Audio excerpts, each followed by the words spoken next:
예레미야 31장 15절에서 26절까지 볼까요? 예레미야 31장 15절에서 26절이고요. 보실 본문은 30장 1절에서 31장 26절까지입니다. 지난번 말씀드린 대로 26장부터 45장까지는 바룩이라는 이름도 기억해 놓으시면 좋은데, 예레미야의 서기관이에요. 예레미야의 필사. 예레미야가 예언을 할 때 받아 적은 사람이 있는데, 바울에게는 실라와 같은 사람이 있었고 누가와 같은 사람이 있었던 것처럼 받아 적는 사람이 바룩이라는 사람이 있습니다. 바룩의 예언서라는 것들이 있는데요, 이 바룩이라는 자가 25장부터 46장까지의 기록, 역사 이야기를 기록을 합니다. 그래서 그 역사적인 현장에서 예루살렘에 잡혀있는 예레미야가 기록하지 못한 것들에 대해서 필사에서 전달하는 역할을 하는데, 그 실제적인 이야기들이 기록된 것이 바로 25장부터 46장까지 이야기입니다. 그 중에서 오늘은 30장과 31장의 이야기, 위로의 책이라고 여겨지는 이야기 중에 31장 15절에서 26절만 보도록 하겠습니다. 15절부터 같이 한 목소리로 읽겠습니다. 여호와께서 이와 같이 말씀하시니라. 라마에서 슬퍼하며 통곡하는 소리가 들리니 라헬이 그 자식 때문에 애곡하는 것이라. 그가 자식이 없어져서 위로받기를 거절하는도다. 여호와께서 이와 같이 말씀하시니라. 내 울음소리와 내 눈물을 멈추어라. 내 일에 삭슬 받을 것인즉 그들이 그의 대적의 땅에서 돌아오리라. 여호와의 말씀이니라. 너의 장래에 소망이 있을 것이라. 너의 자녀가 자기들의 지경으로 돌아오리라. 여호와의 말씀이니라. 에브라임이 스스로 탄식함을 내가 분명히 들었노니 주께서 나를 징벌하심에 멍에에 익숙하지 못한 송아지 같은 내가 징벌을 받았나이다. 주는 나의 하나님 여호와이시니 나를 이끌어 돌이키소서. 그리하시면 내가 돌아오겠나이다. 내가 돌이킨 후에 뉘우쳤고 내가 교훈을 받은 후에 내 볼기를 쳤사오니 이는 어렸을 때의 치욕을 짐으로 부끄럽고 욕됨이니이다 하도다. 에브라임은 나의 사랑하는 아들 기뻐하는 자식이 아니냐. 내가 그를 책망하여 말할 때마다 깊이 생각하노라. 그러므로 그를 위하여 내 창자가 들끓으니 내가 반드시 그를 불쌍히 여기리라. 여호와의 말씀이니라. 처녀 이스라엘아, 너의 이정표를 세우며 너의 편말을 만들고 큰 길 곧 내가 전에 가던 길을 마음에 두라. 돌아오라. 내 성읍들로 돌아오라. 반역한 딸아, 내가 어느 때까지 방황하겠느냐. 여호와가 새 일을 세상에 창조하였나니 곧 여자가 남자를 둘러싸리라. 만군의 여호와 이스라엘의 하나님께서 이와 같이 말씀하시니라. 내가 그 사로잡힌 자를 돌아오게 할 때에 그들이 유다 땅과 그 성읍들에서 다시 이 말을 쓰리니 곧 의로운 처소요 거룩한 산이요 여호와께서 내게 복 주시기를 원하노라 할 것이며 유다와 그 모든 성읍의 농부와 양떼를 인도하는 자가 거기에 함께 살리니 이는 내가 그 피곤한 심령을 상쾌하게 하며 모든 연약한 심령을 만족하게 하였음이라 하시므로 내가 깨어보니 내 잠이 달았더라. 아멘. 예레미야서 전체를 봤을 때 가장 행복한 장면이에요.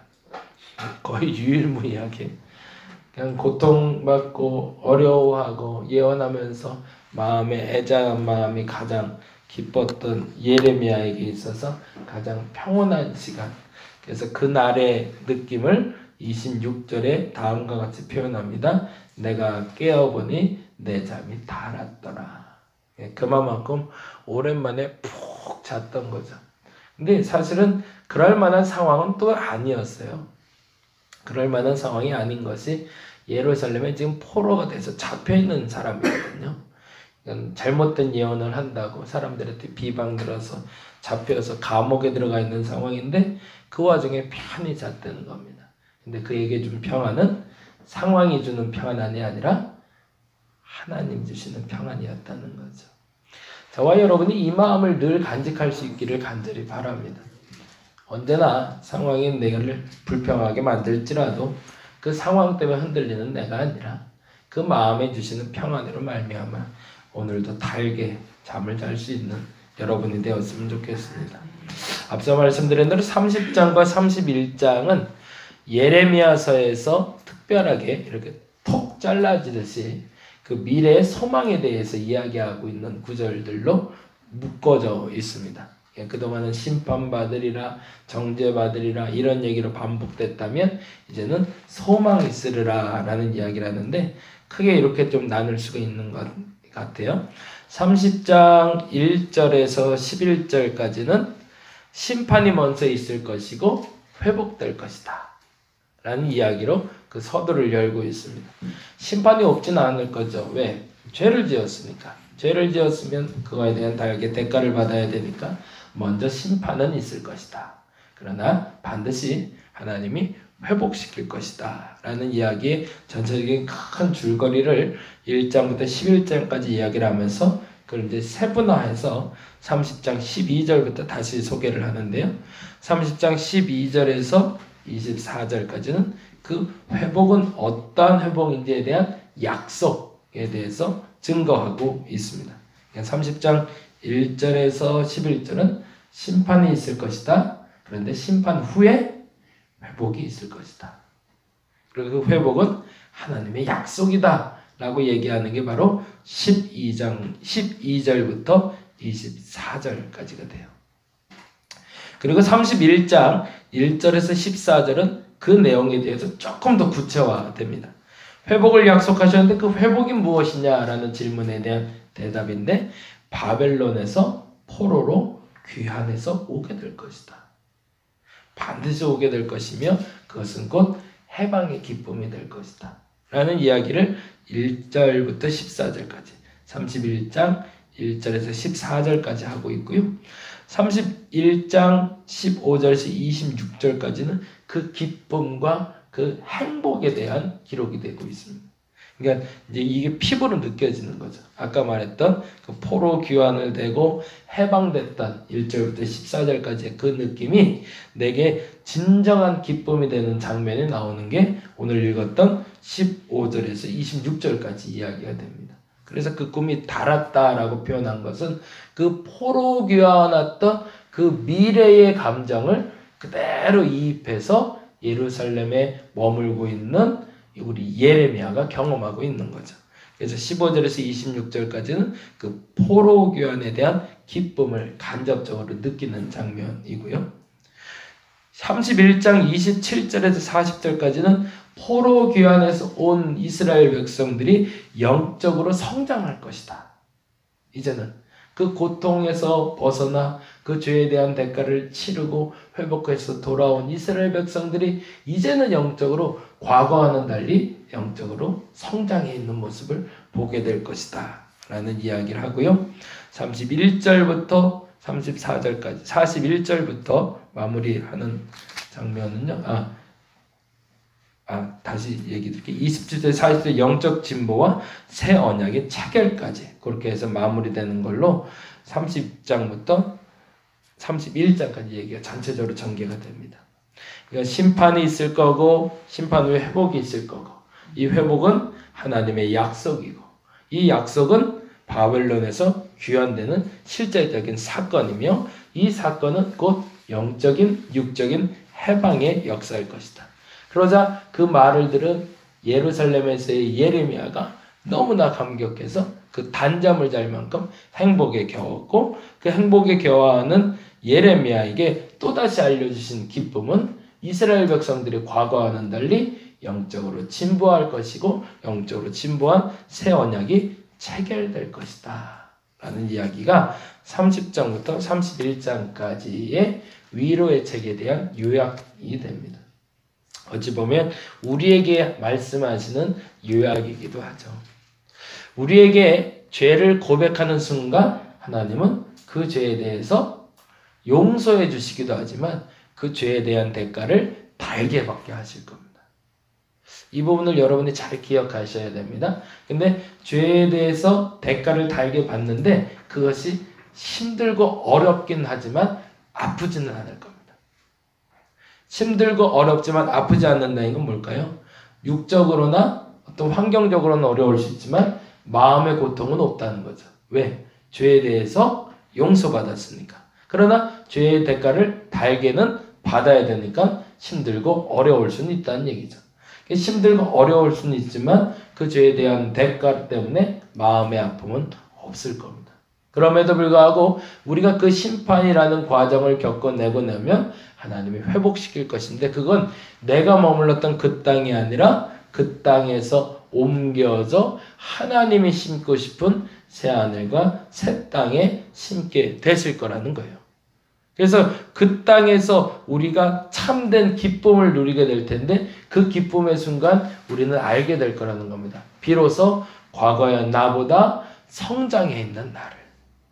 그래서 회복해 있는 나뿐만 아니라 과거의 그때보다는 조금 더 기도의 깊이도 깊어져 있고 영적인 깊이도 깊어져 있고 하나님과의 관계도 깊어져 있는 나를 만나게 될 것이고 그로 말미암아 하나님 앞에 새 언약이 체결되었음을 선포하게 될 거라는 거죠.